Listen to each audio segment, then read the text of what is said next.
बिस्मिल्लाहिर्रहमानिर्रहीम। अस्सलाम वालेकुम। आप देख रहे हैं हालात। मैं हूं सईद चौधरी। खसमानो खावे इमरान खान, फैज हमीद साहब को अपनी पड़ गई है, रोने वाले हुए पड़े हैं, तबीयत उनकी खराब हो गई है। अक्टूबर नवंबर में सजा होने का इम्कान है। पहली सजा, पहला कोर्ट मार्शल, पहली सजा, वो केस क्या है। और फिर 9 मई वाले मुकदमे में इनका इमरान खान के साथ कोर्ट मार्शल होगा, दोनों का कोर्ट मार्शल होगा। इस हवाले से ये मैं क्यों कह रहा हूं, दो बड़ी लॉ फर्मों से लीगल ओपिनियन जो है ये ले लिया गया है। ये लीगल ओपिनियन कब लिया गया ये भी आपको बताएंगे। और फिर जनाब ब्रिगेडियर नईम फखर कौन है, ब्रिगेडियर गफार कौन है। सीनियर साफी अबसार आलम जब पैमरा के चेयरमैन थे तो उन्हें एक ब्रिगेडियर साहब ने फोन करके धमकेशन के दी थी। वो ब्रिगेडियर साहब अब किस साल में है, और फैज हमीद के खिलाफ जो कोर्ट मार्शल हो रहा है फैज हमीद का, उसमें उनका क्या किरदार है। इसके अलावा एक और ब्रिगेडियर साहब है, हामिद बशीर साहब, वो भी किरदार है इस केस का। उनका field marshal general Asim Munir के साथ क्या ताल्लुक है, ये सारी चीजें जो हैं ये हम आपके गोश गुजार करेंगे। और फिर एक और मामला है कि जनाब जो अलीम खान साहब हैं वफाकी वजीर, उनकी जो हाउसिंग की सोसाइटी है पार्क व्यू, वो आधे से ज्यादा डूब गई हुई है, वो अपनी सफाइयां दे रहे हैं। और फिर रावी अर्बन प्रोजेक्ट जो था उसको तो जनाब उसका तो सफाया हो गया, वो रावी जो है वो पूरे प्रोजेक्ट को बहा कर ले गया है, अरबों का नुकसान हुआ है। इस सारे नुकसान में इमरान खान का क्या किरदार है, इस पर ही बात करेंगे। लेकिन पहले उसी बात से शुरू करते हैं जनाब फैज हमीद साहब। फैज हमीद साहब जो है इनकी तबीयत जरा आजकल जो है जनाब बड़ी नासाज है। पहले ये पिंडी सदर में इनको रखा गया था, और उसके बाद जनाब अब जो है ये वेस्ट ट्रेड कोई जगह है वहां जनाब इन साहब को रखा गया, और वो कहते हैं कि वो रहने की अच्छी जगह नहीं है और तबीयत इनकी नासाज है, बहुत कह लें आपके कमजोर हो गए। और जैसे एक बंदा टूट नहीं जाता, वो एक साहब हाल जो है उनसे मैंने पूछा जनाब इनकी तबीयत और इस सारी सूरत हाल के हवाले से। उन्होंने आप विलन देखे अपने फिल्मों में, बड़े ताकतवर होते हैं, बड़ा जोम होते हैं उन्हें, फुल बदमाशी। और जब वो हीरो के हत्थे चढ़ते हैं तो फिर जिस तरीके से वो प्यार भी पड़ जाते हैं, देखा होगा आपने मादी की जो फिल्में हैं उनमें, अब तो जरा विलन भी तगड़े किस्म के आ गए ना, वो वाले विलन जो हैं वो कहते हैं ना इस वक्त इनकी सूरत हाल जो है बिल्कुल ऐसी ही है। फैज हमीद साहब की मुकम्मल तौर पर दिलबर्दाश्त हो चुके हुए हैं। आप ये भी कह सकते हैं ना वो रोने वाले हो गए हुए हैं या फिर रो रहे हैं।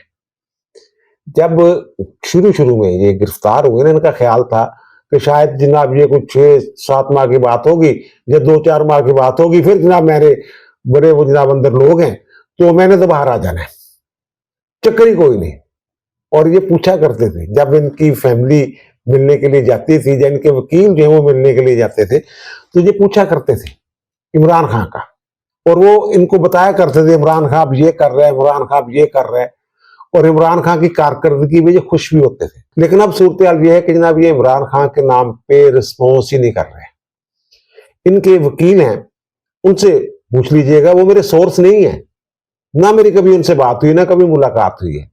मियां अली इशफाक वो साहब बता रहे थे कि जनाब उन्होंने इमरान खान का जिक्र करने की कोशिश की तो इन्होंने मुकम्मल तौर पे इग्नोर किया, रिस्पॉन्स ही नहीं किया। बल्कि कहने वाले तो ये कहते हैं कि इन्होंने ये कहा कि खसमानु खावे इमरान खान। मैंने अपनी भी या तो इमरान खान का जिक्र ला के भेज दिया कि इमरान ने पता नहीं की करने, क्योंकि प्रोजेक्ट से इमरान खान प्रोजेक्ट थे ना इसना असल जेडे इमरान खान प्रोजेक्ट ਦੇ ਬਾਨੀਆਂ ਸੀ ਉਹਨਾਂ ਵਿੱਚ ਤੇ ਇਹ ਅੱਗੇ ਸੀ, ਪਹਿਲੇ ਨੰਬਰਾਂ ਤੇ ਸੀ फैज हमीद साहब। और फिर अपना भी उन्होंने सोचा ऐसी जनाब 10 साल रवांगा जनाब, जो बाजवा जाएगा उस तो बाद मेरी बारी आएगी और मैं फिर जनाब जरा एक्सटेंशन लेना जाऊंगा। अब ये सूरत हाल है इनकी। और दूसरी आज 3 सीनियर जर्नलिस्ट हैं, फखर दरानी साहब, इमरान शफकत साहब, तौसीफ अहमद खान साहब, उन्होंने एक विलाग की है सबने, और उसमें उन्होंने कहा है कि जनाब 2 ब्रिगेडियर, एक मेजर जनरल, पता नहीं कौन कौन है वो वादा माफवा बन गए हैं फैज हमीद के खिलाफ। अब जो मेरी इंफॉर्मेशन उससे ज्यादा होगी तो मुझे ये भी लाग करने का फायदा है ना।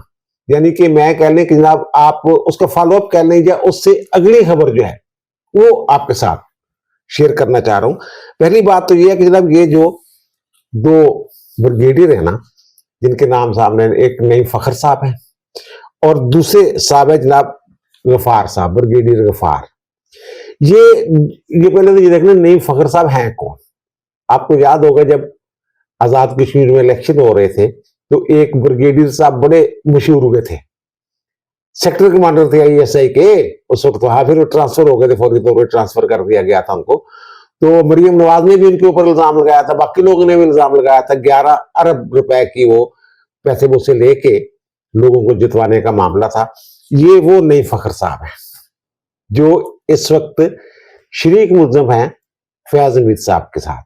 ये उनके मोहरे के तौर पे काम करते थे। और दूसरे साहब जो है उनको उर्फे आम में बीजी कहा जाता है, ब्रिगेडियर गफार। ये वो ब्रिगेडियर गफार साहब हैं जब अफसार आलम पैमरा के चेयरमैन वो करते थे, उन्हें फोन करके धमकी धमकी साहब देते थे। ये वही बीजी साहब है, ब्रिगेडियर गफार साहब।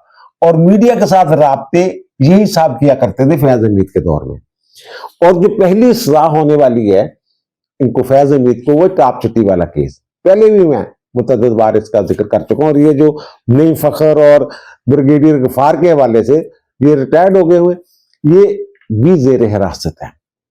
जब ये गिरफ्तार हुए तो उस वक्त भी मैंने बताया था फैज हमीद तोते की तरह बोल रहे हैं। और जो दोनों बंदे हैं ना ये वाले, ये जनाब उसकी तस्दीक कर रहे हैं। हाँ जी, ये इस वक्त ये हुआ था, इस वक्त ये हुआ था, इस वक्त ये हुआ था, फैज हमीद ठीक कह रहा है, ये जो भी यानी अपना जो एतराफ कर रहे थे फैज हमीद साहब, ये दोनों सवाल जो है ये उसकी तस्दीक कर रहे थे साथ साथ। ये दोनों जो हैं ये वादा माफ गवाह नहीं बने।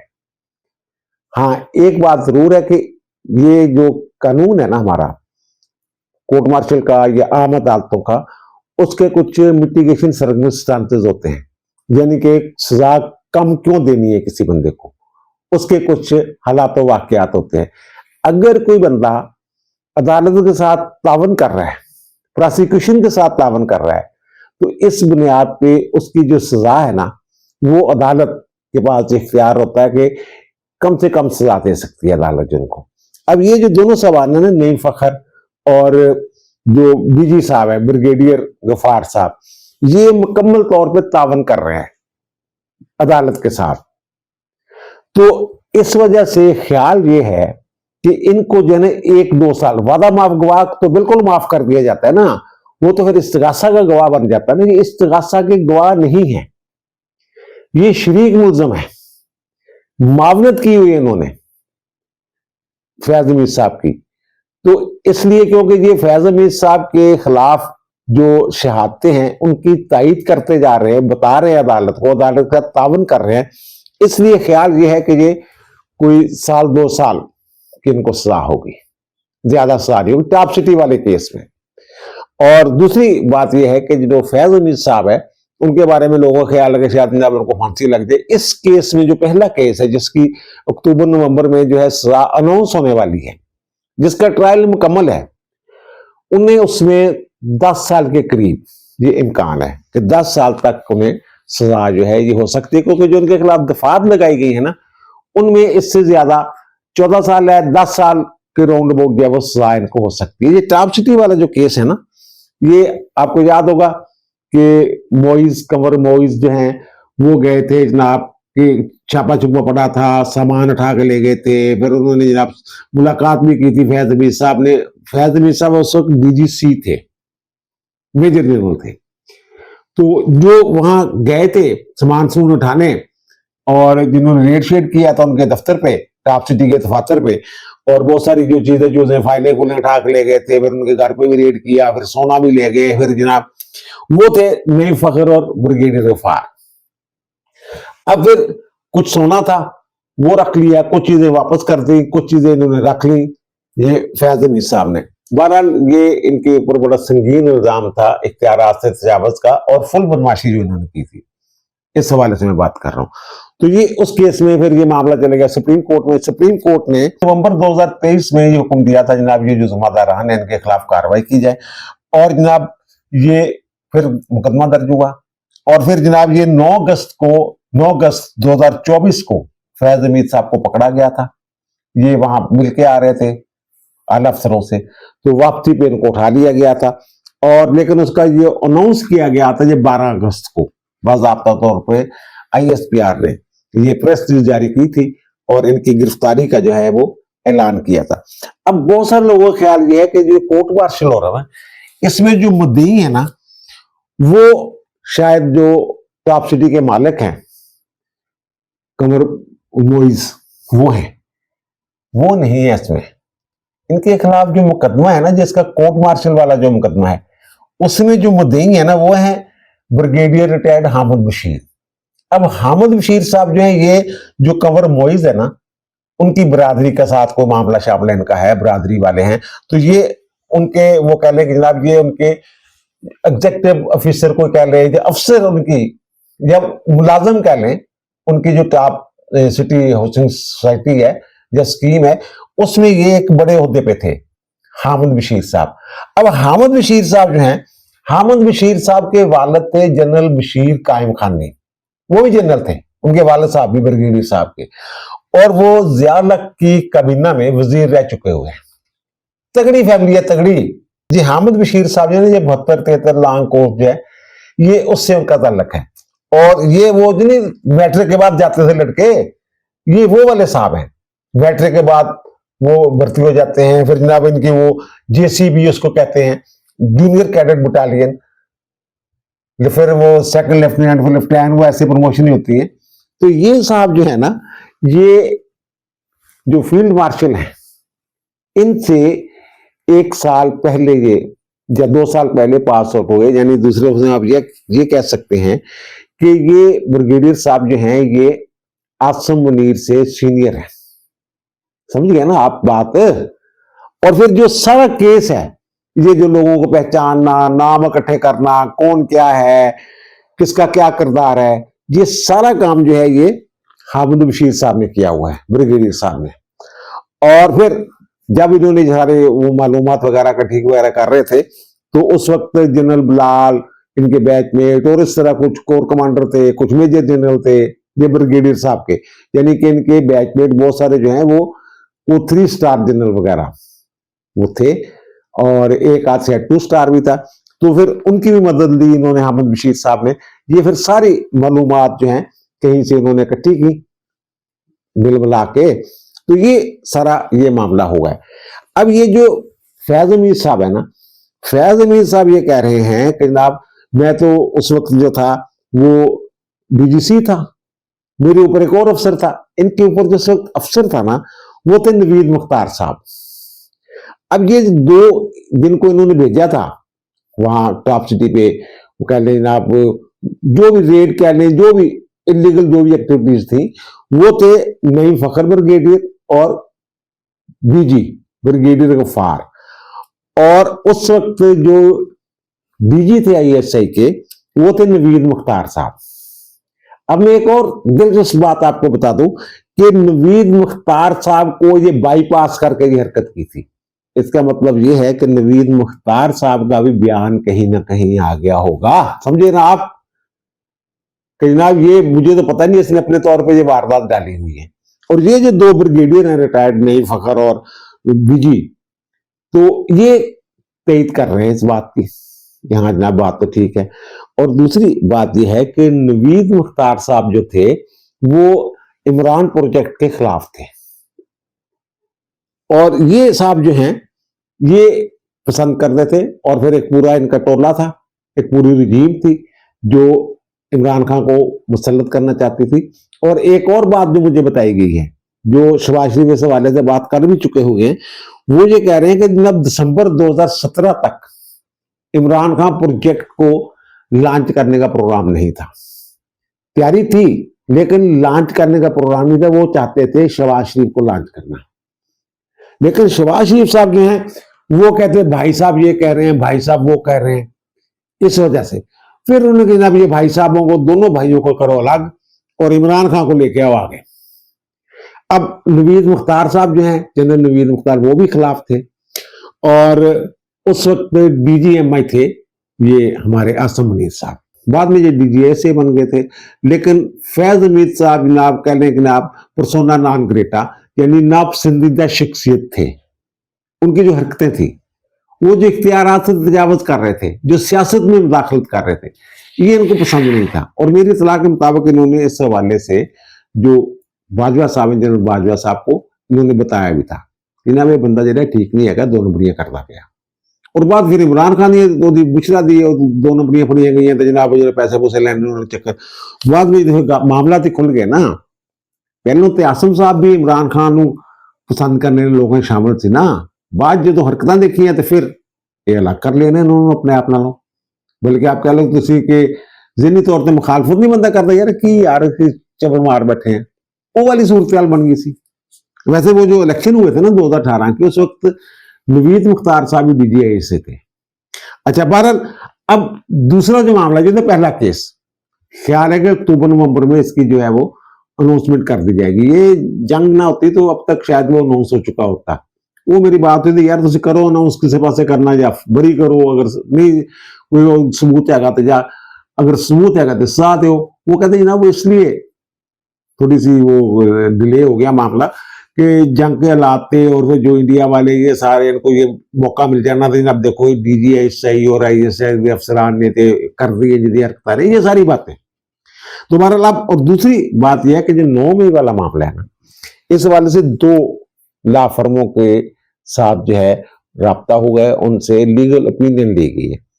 एक जो है लीगल ओपिनियन वो जो फैज हमीद साहब पकड़े गए थे ना, उसके फौरन बाद ली गई थी।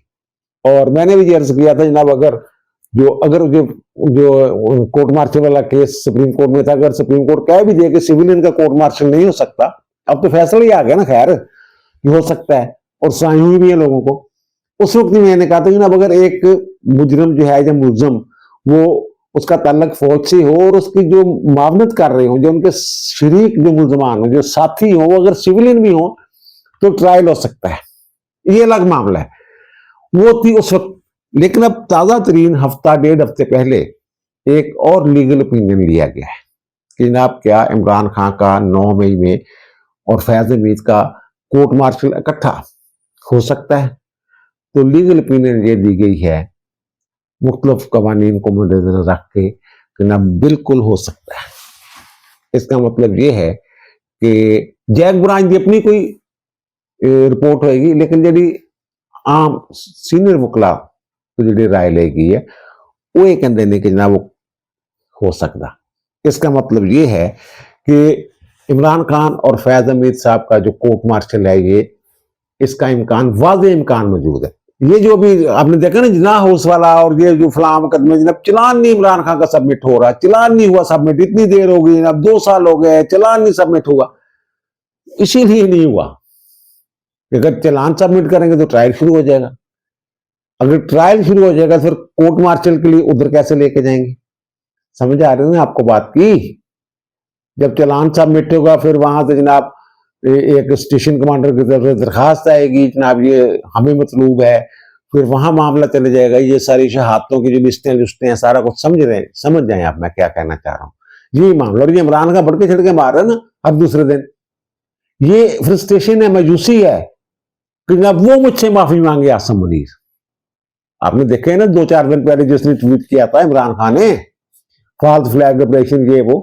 और भाई मेरे अगर फैज हमीद, इसका मतलब क्या है? इसका मतलब यह है कि इसकी कहीं सुनवाई नहीं हो रही इमरान खान की। फर्ज करें कि कुछ लोग अगर लगे हुए हैं कि जनाब आसम मुनीर को मना लें, अगर आसम मुनीर ही मेन किरदार है इसको माफ करने में या इसको अंदर रखने में, या उसको मना लें, तो ये ऐसा बयान क्यों देगा?